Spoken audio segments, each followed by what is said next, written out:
Okay, hello everyone. Thank you for joining us. My name is Brian McGonigal. I'm the Manager of Alumni Community Engagement at the School of Environmental and Biological Sciences and also the New Jersey Agricultural Experiment Station. We have a good program for you tonight. The SEBS virtual learning experience, Sara Elnakib. She's going to be presenting Let's Talk Turkey, the impact of food waste during Thanksgiving. Just a couple of ground rules. Attendee microphones will remain muted during the presentation. Please use the chat feature to submit any questions you may have. You may enter your questions at any time after the presentation. We'll do the Q&A. And this event will be recorded and posted for subsequent viewing. Also, at the end of our event, we're going to have a quick poll. The poll is it's very helpful to Sara and what she does in her line of work. So we hope you can participate in that. So I'll move into just give you some background on our presenter. Sara Elnakib has worked in the area of community nutrition for over 10 years. She joined the Rutgers Cooperative Extension in the Department of Family and Community Health Sciences as an assistant professor in January 2015. She has focused on food insecurity and improving food access in Passaic County as part of her role in the Passaic County Food Policy Council. She is also interested in food waste in institutional settings and how behavioral economics can be leveraged to reduce food waste. Prior to the faculty appointment at Rutgers, she served as the Health and Nutrition Director for a Head Start program in Montclair, New Jersey. Sara is currently a doctoral candidate in the Rutgers University School of Public Health. She earned her Bachelor's of Science from Rutgers University in Nutritional Science in 2007, followed by a Master's of Public Health in Health Education and Behavioral Science from the University of Medicine and Dentistry of New Jersey. So tonight, we are pleased to have her join us to present Let's Talk Turkey, the impact of food waste during Thanksgiving. Sara, take it away. All right, thank you so much, Brian, and thank you for all those who have come on. I know it's kind of at the end of the week and at the end of the day, and so I really appreciate you taking your time with me, and I hope that you find this presentation informative. So the talk is about Let's Talk Turkey, the impact of food waste during Thanksgiving, and then I added and beyond because I think it's a little bit interesting to talk about food waste. So just to give you some background on my position at Rutgers, I work for Rutgers Cooperative Extension, and for those who don't know, that's the outreach arm of Rutgers University, and so there's a Rutgers office in all 21 counties in the state. And there are four main arms of Rutgers Cooperative Extension, and I'm in the Department of Family and Community Health Sciences. And Cooperative Extension is funded, unlike any other funding stream that I've seen so far, it's a partnership between the federal government, the state government, and the county government, which makes it very interesting. So from the federal government, we're funded by the USDA's National Institute for Food and Agriculture. And of course, the state government, there's Rutgers State University, as well as the New Jersey Agricultural Experiment Station. And then finally, the County Board of Chosen Freeholders, or the County Commissioners in January, as they'll be called, is also pays part of my salary. What does that mean? It means I have a lot of different bosses, but it also means that, we work very locally, yet we have a national and statewide network. And so it makes Cooperative Extension work really interesting. And it helps us work directly with communities, improve their health and wellness and hopefully in a sustainable way. So today's presentation, we'll talk a little bit about why food waste matters. We'll also talk about how much do we waste and where does it happen. And then finally, we'll talk about what you can do to reduce waste. So let's talk trash, right? On average, about each person wastes about 20 pounds of food per month.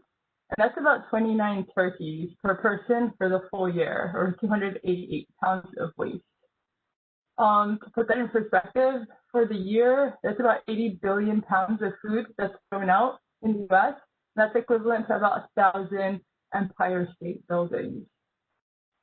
And on Thanksgiving alone, we waste about 120 million pounds of turkey, 29 million pounds of vegetable size, 40 million pounds of mashed potatoes, and 14 million pounds of dinner rolls. And so as you can imagine, there's a lot of waste. And so according to the NRDC, these numbers shift, but a researcher called John Lendick actually did this research based on how much we purchased and subtracting about 40% of that, and found that these numbers were enormous. And so how sustainable is this, right? And so sustainability science, we usually look at, how to make something work for both people, the planet, as well as the economy. So we'll look at food waste from all of those perspectives. So what are some of the environmental impacts of food waste? Food waste, if it was a country, global food waste would be the third largest emitter of greenhouse gases after China and the United States. So that means that globally we waste so much food that it creates enough methane or greenhouse gases that it could be after China and the United States. So think about all the cars we have, all of the factories, all of the things that emit greenhouse gases, and food waste alone can rival even India. In fact, the Down Down Report, or Project Down Down, is a nonprofit that looks at how we can stop the warming of the planet by 2 degrees. And they've found that the number one solution to reducing, greenhouse gases and stopping the warming of the planet by 2 degrees would be food waste reduction. Right? So just by reducing how much we waste food, that actually is more important than using solar power or, clean cooking stoves and other solutions to food waste. And food waste not only, is wasting food, but it wastes everything that goes into food, right? So there's the land that the food was, grown on, the water and the labor and the energy that was input into the food, the processing, the transportation, the packaging, all of that takes, water, land, energy, labor, and even money, right? So all of that is wasted when we waste food.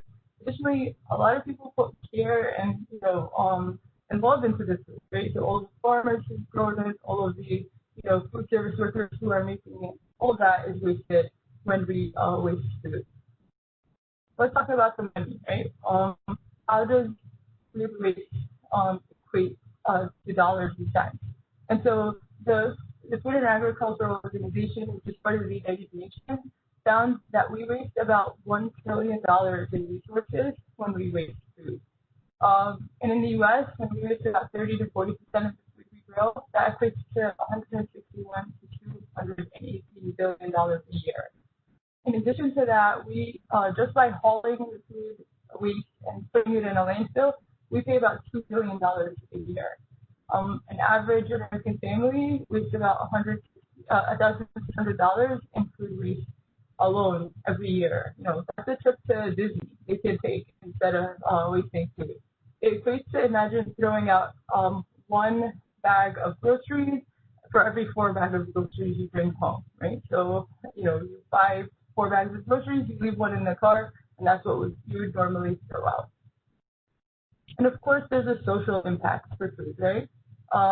And so this matters for people because we have so many people who are, don't live in poverty and are food insecure.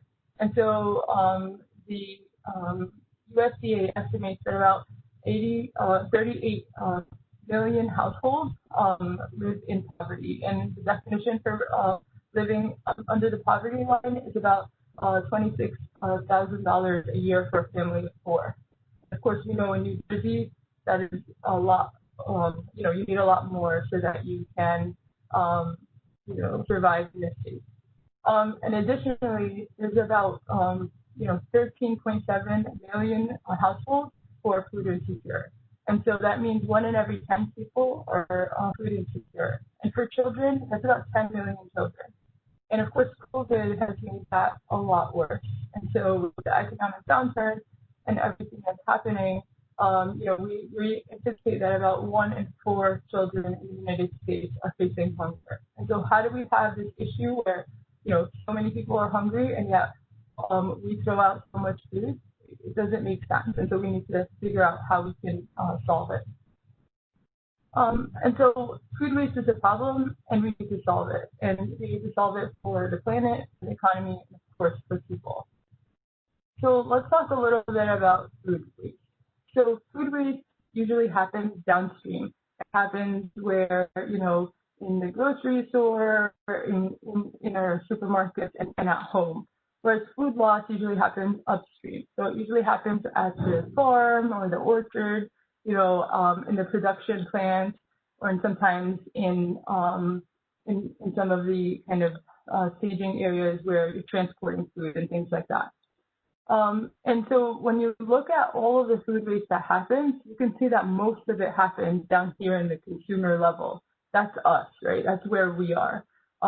There is some food waste that's lost in the production stage. So think about, you know, apples that aren't picked at an orchard, or seafood that, you know, goes bad before we can refrigerate it.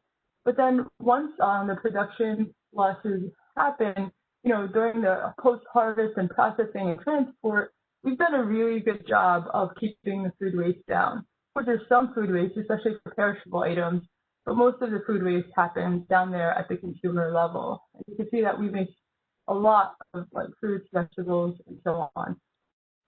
And so in the U.S., most of the food waste that happens in the household, and about 39% of the food that we throw out are fruits and vegetables. And so because mainly they're more perishable. And about 28% of the food waste is prepared food or leftovers, and 11% of that is just because we don't want to eat it, right? And so obviously that's a problem. And so the government has really been stepping up to figure out how we can reduce food waste. In 2015, the USDA and the EPA worked together to create the first ever guidelines for the US to reduce food waste by half by 2030. And they did this, you know, following the UN's guidelines. Additionally, New Jersey, you know, stepped up in 2017 and had very similar legislation. So we were going to reduce our food waste from the municipal solid waste stream by half by 2030. And so we're really like, food waste is becoming a real focus in the environmental scene, because it has a lot of environmental impacts, but then also it has a lot of potential to feed people, which is important. So what are some of the things you can do to reduce food waste? So the EPA, the Environmental Protection Agency, created this food recovery hierarchy. And the food recovery hierarchy is basically recommendations for us to consider where we should reduce, you know, how we should deal with food waste. So it starts from the most preferable to the least preferable way. So obviously we want to try to reduce food waste at the source, right? Make as much food as we think we will need. If we can't do that, then we want to donate any extra food. If we can't donate it, then we want to feed hungry, hungry animals. And if we can't do that, we want to compost it. And then finally, we want to put it in the landfill. Unfortunately, in the United States right now, we use an inverted version of this, right? So we throw everything out, and if we do anything about it, we compost. And we know that composting is really important, and it brings back the nutrients into the soil, but it definitely isn't the best use of the food, right? Because composting brings back the nutrients into the soil, but it doesn't put back the calories and the energy that is lost during composting. And so by, you know, feeding hungry people, especially with all of the, you know, food insecurity we have in the United States, it's something that we need to consider as a first or second option. So when we look at food waste and why it happens at home, a lot of times it has to do with, you know, the lack of awareness. People don't know food waste is a problem. Oftentimes people think that they don't waste as much as, you know, they actually do. And so 72% of people indicated that they don't waste food at home, and yet we know that we have lots of food waste. And so, you know, we know that that might not be true. And then there's also lots of confusion about date labels, which we'll talk a little bit about.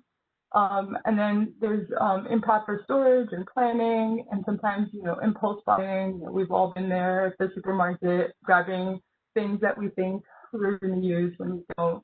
And of course, overproduction, which happens a lot during the holidays. And so we'll talk a little bit about that. And so there's things that we can do on a policy level as well as an individual level. So on a policy level, simplifying date labels is something that's going to take, the Food and Drug Administration to do, but then educate on better food practices, food management practices.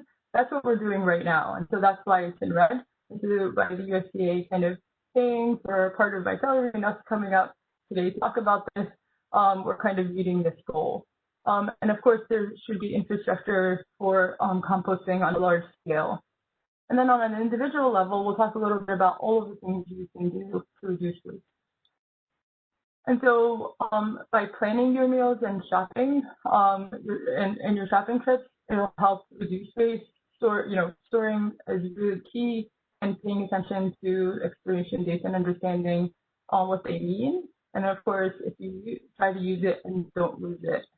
And so, as I said, the holidays are right around the corner, and so that's why we're kind of all thinking about, if we're going to have family over and how that's going to look, especially post-COVID. It might be a little bit smaller than we usually have, but it's important to consider something like the guesstimator, which is an app by the SEBS Foundation that helps you estimate how much you should make depending on your guests. And so it asks you things like, how many men, how many women, how many children, and then it also asks you about all of the different dishes, how many appetizers, how many main dishes, things like that. Because obviously, you might have, 10 people, but not all 10 people are going to eat the appetizers, like all 5 appetizers and 3 sides and all of the other things. And so it helps you kind of estimate how much you should make. And so it'll be provided in an email after this session to try to give you some information on how to make sure you, properly estimate and not overproduce your holiday meals this year. Another thing is, planning your trip. We've all been there where we, wish we were the person who thought they could make all these veggies, right? And so all of a sudden our vegetables are in the refrigerator looking sad and wilted instead of being in a vibrant salad. And so by making a list, checking to see what you have before you go and sticking to the list, I know that's kind of the hardest part.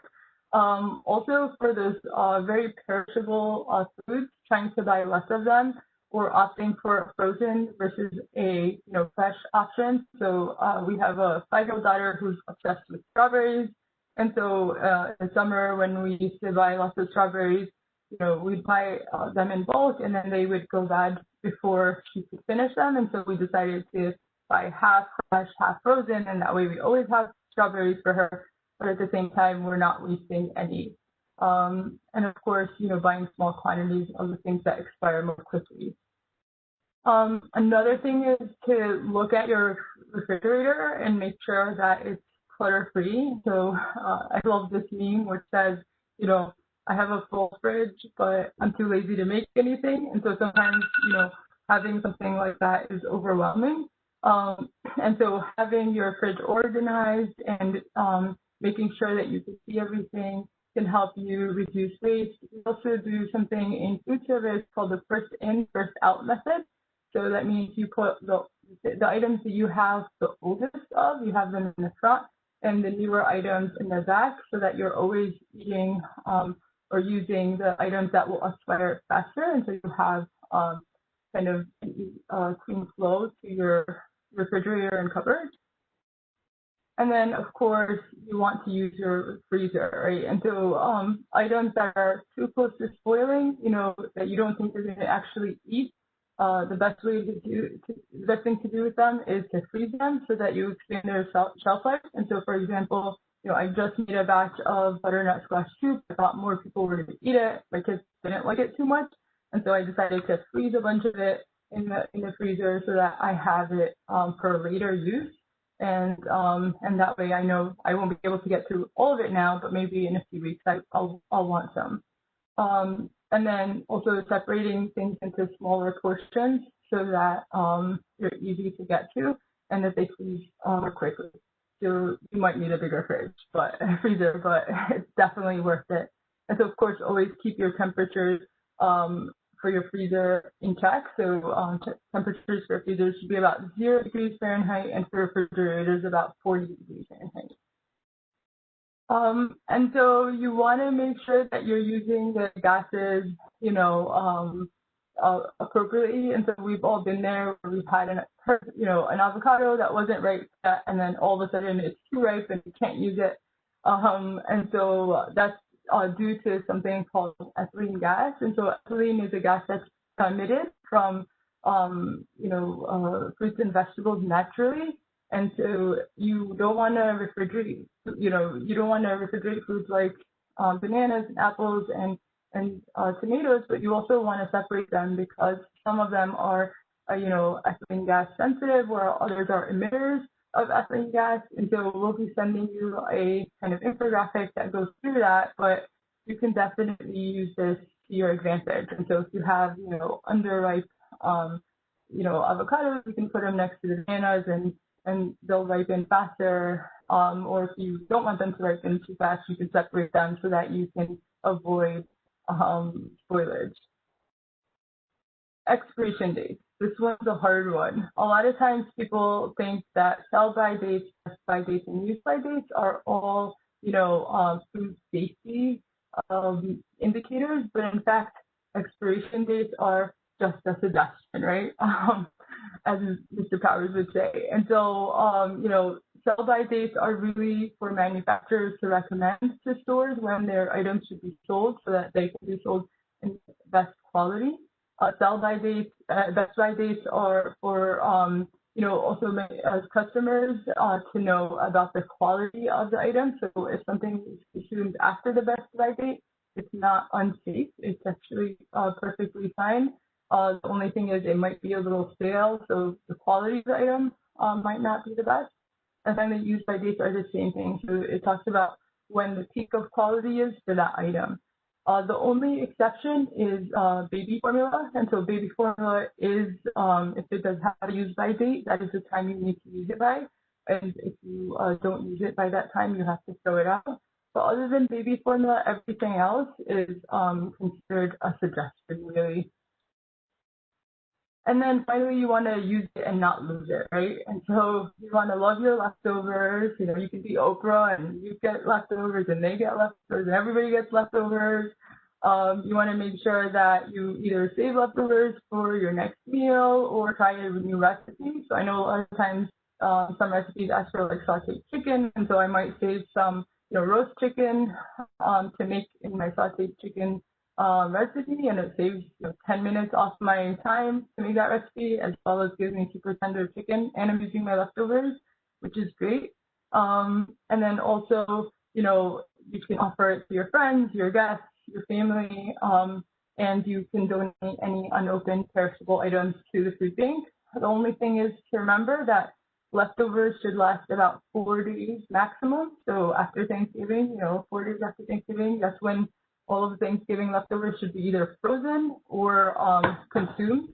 And then you also want to remember, especially for stuffings and things like that, that you want to take them out of the cooked poultry and refrigerate them or freeze them separately so that they can properly freeze. And then if you can't eat them, then maybe feed pets and feed animals. And so remember that EPA hierarchy that I recommended before. So if you can't make just enough and you can't donate it to people or eat it yourself, then you want to feed it to animals as long as it's safe for them. And then of course compost it. And so considering having a backyard composter is a great way to do that. And we'll give you lots of resources on how to do that as well. So one does not simply start a compost pile by throwing their fruits in the corner of their yard. Composting takes care and attention, and so if you don't want vermin in your backyard, you want to make sure that you compost appropriately or correctly. And so we have lots of really great resources for you, and Brian will share them at the end of the at the end of the session. We'll email them to you. One of them is a Visions article on composting, on reducing food waste. And then there have a few fact sheets on shopping with care and handling leftovers with care and home composting. And then in general, planning your meals can help you reduce food waste. And so I have a recorded session on healthy planning on the go. So that's something if you're interested in, you can go ahead and listen to. And then we have a lot of external resources that we will share with you, so understanding date labels, some of the things around ethylene gas and how to properly store produce. And then there's this great app by the USDA called FoodKeeper App. I use it all the time, and it helps you identify, how long things can stay in the refrigerator before they're unsafe. And so, it's a great app, and it's just, really easy and it's free on most codes.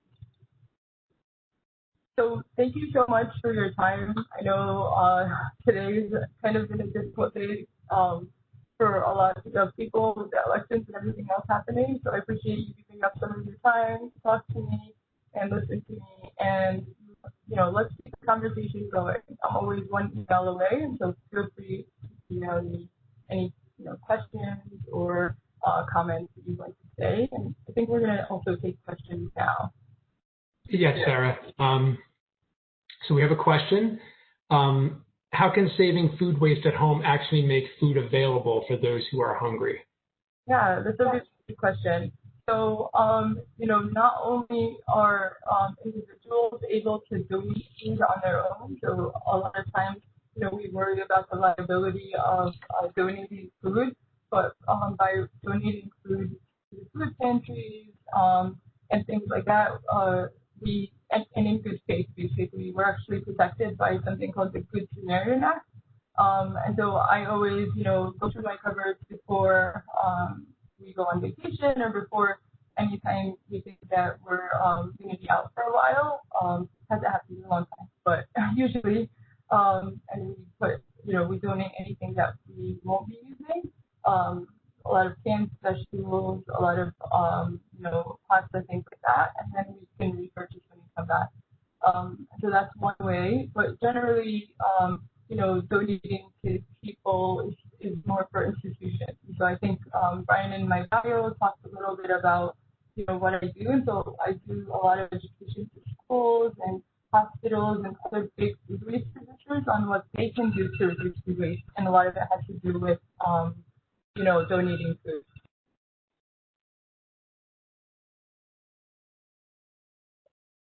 Okay. Were you done answering the question? Yeah, I hope I answered the question. Okay.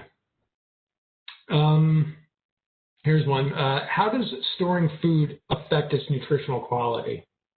Yeah, that's a really good question. So most of the time, the food, stays fresh as long as it's preserved very well. And so sometimes, the minute the food is picked off of the vine, it starts degrading its nutritional value, and so it might not have as many, vitamins, minerals as it does when it's picked right off of the vine.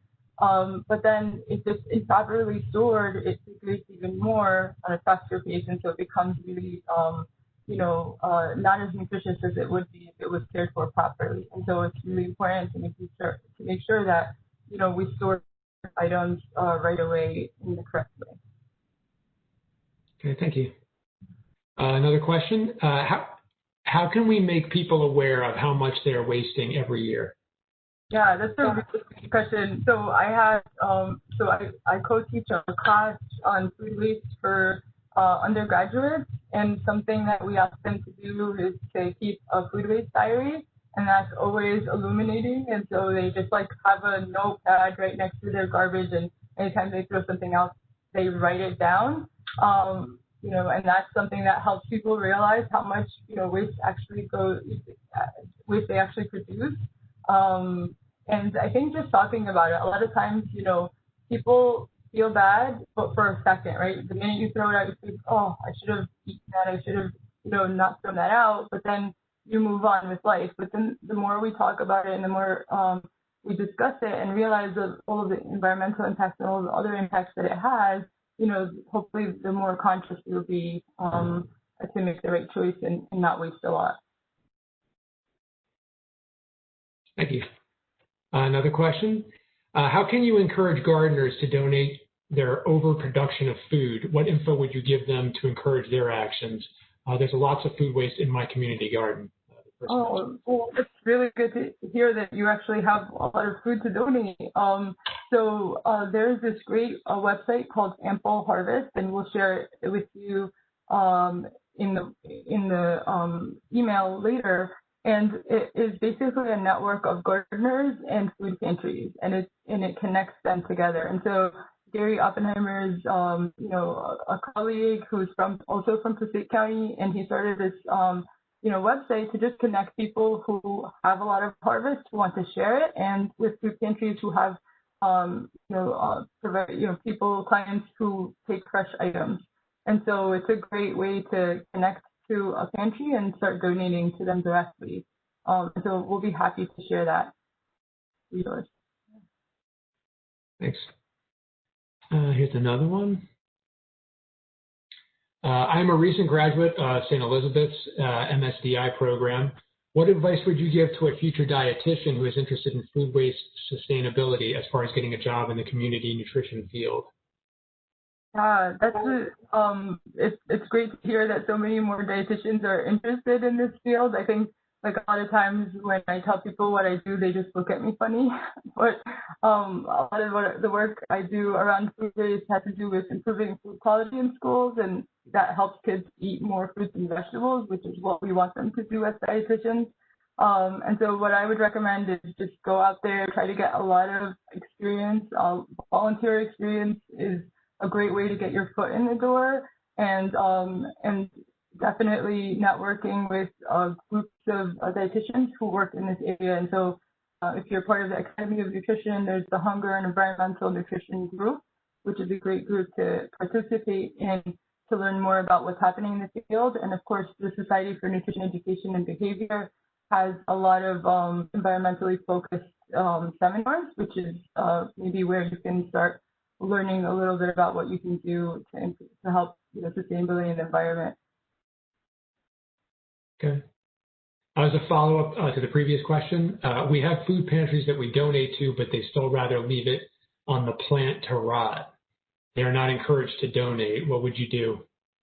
Yeah, so we would really need an advocate, in the field. There are organizations that actually come out and help pick. They grab volunteers, and everyone comes to a farm and just harvest the item. So if the issue is that the gardener or the farmer doesn't want to, of course there's like labor involved, right? And so they don't want to pay for the labor to donate the food items, then working with them to find volunteers that could come in one day and pick the items themselves and share it with the food pantries or food banks.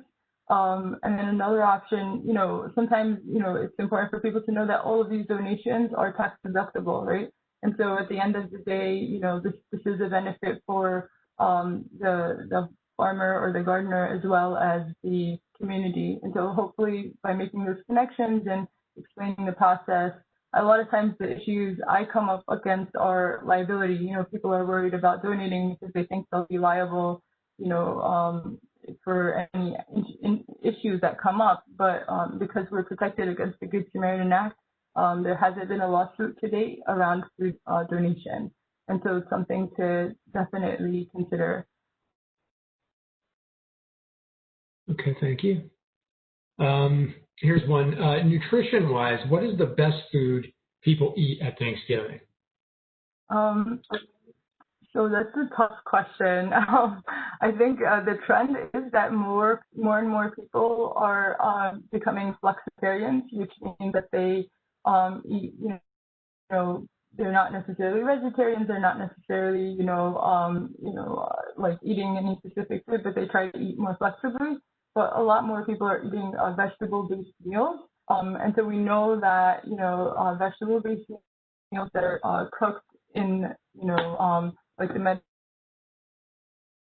Mediterranean are usually very healthy, and they actually have lots of maybe something, like a lentil or a bean salad or something, or soup are really good options. I typically love greens for Thanksgiving, so I love roasted Brussels sprouts with balsamic, or the long green beans with some almonds, things like that. But it's a pinpoint, and of course, turkey is low in fat and high in protein, and so it's also a good option for protein. It's just issues all of the other stuff we put around it, and so being a little bit more conscious of Thanksgiving and the holidays in general about what we eat for. Okay, thank you. Another question, what kind of progress have you seen in reducing food waste in the places you have observed? Yeah, so a lot of times we do, food waste audits in the schools or in the hospitals that we work in, and then we measure how much food waste they have before we talk to them, and then we kind of show them those results and the impact of those results, and then we come back and, recommend changes that they can make to the environment, whether it's the cafeteria environment, or maybe messaging, things like that, that can help reduce the food waste. And then we come back and measure the food waste. And in general, we found an 11 to 14% reduction in food waste based on the interventions that we've conducted. A lot of times they're, increased, we see that there's a decrease in fruit and vegetable waste, and so an increase in intake, which is excellent, which is basically what we want to see. But then there's also other things like, portions getting smaller, people taking only what they want, things like that, which helps reduce the waste, obviously. So yeah, so we've been seeing like 11 to 14% reduction in food waste based on the interventions we've been doing. Great. So here's one. Can you talk a little bit about the psychology of eating, or why people tend to get more food than they're actually going to eat? Yeah, so it's kind of a little bit of the, heuristics or behavioral economics that Brian was mentioning that I was really interested in.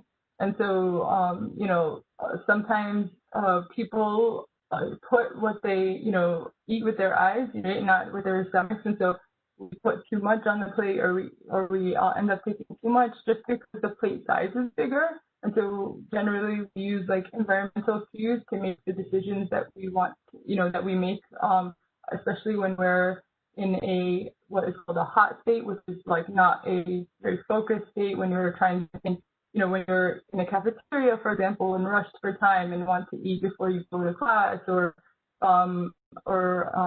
when you're not really focused and not being mindful of what you're doing. And so, despite making plate sizes smaller, we can actually eat a little bit less and not waste as much by making food, like healthy food, available in multiple areas. And so, for example, for my kids, they don't really eat a lot of vegetables, and so, I'm a dietitian, I'm trying to get them to eat more vegetables. So just by having the, cucumbers and tomatoes or peppers cut up and available to them, convenient for them, they end up walking around, grabbing a tomato, grabbing a cucumber and eating it, not realizing that they're eating vegetables, right? And so there's definitely a lot on, how we make decisions and kind of hacking our psyche to make better decisions. A book I recommend if you're interested in behavioral economics and what are called nudges is called Nudge, by Sunstein and Taylor. Richard Taylor won the Nobel Prize for Economics a few years ago about this work, and so how you can use behavioral economics to kind of improve human conditions and improve people's choices for their own well-being. So that's something I would recommend reading. Okay. What sparked your interest in nutrition and food waste? Yeah, so I started nutrition. I mean, I went into nutrition because I was just interested in like helping people and working with people. to try to make healthy choices. And then I started working with cafeteria workers in schools, and most of my training was around food safety, what temperatures food has to cook to, time and temperature control, HACCP, things like that. And just by being with them and talking to them, it led us to conversations about how much waste there was and how the menus need to change, things like that. And so that's what led to a lot of the work around food waste in cafeterias. And it just expanded because it was such an interesting field, and it cooperative extension, like I mentioned, there are multiple arms, and so I have a colleague who's from the agricultural and environmental department and environmental resources department, and so working with her and working with other departments to try to kind of bring it all together, the nutrition, the environmental impacts, and how we can help students make the right choices. So all of those things kind of converged, and so it started with just conversations with food service workers, but it's led to a lot more, which is something I'm grateful for. Okay, great. Somebody just shared that their husband always leaves a few bites on his plate because he learned as a kid that it meant the host gave him enough and he was full. I think it's a strategy there. I know, that's really funny because a lot of times we get accused of not being part of the clean plate club, right? Because a lot of us grow up with everyone saying finish everything on your plate, and we know that that's not healthy because it can lead to not recognizing your internal cues, and so overeating. And so it's really funny that your husband has the opposite kind of upbringing, and so it's really interesting. That looks like the last question. So if you want to go into the poll demographics a little bit, and then we'll share the poll. Sure. So thank you so much for all those who attended. As I mentioned, my program is funded by the USDA, and to show that the USDA that we're working with diverse audiences, we often have to ask demographic questions that we report at the end of the year, and it also helps us plan for future programming. So you'll be asked questions on, your ethnicity, race, age, gender, and if you don't want to answer, please choose prefer not to respond. Every response is greatly appreciated because it helps us kind of make sure that we're an equal opportunity provider and that we provide education to all people. And please be sure to answer all of the questions before you click submit. I know it's kind of hard to see on the screen sometimes, but there are multiple questions, and then once you click submit, you can't undo that. So please take your time to go through all of the questions. Thank you so much for your participation. Thanks, Sarah.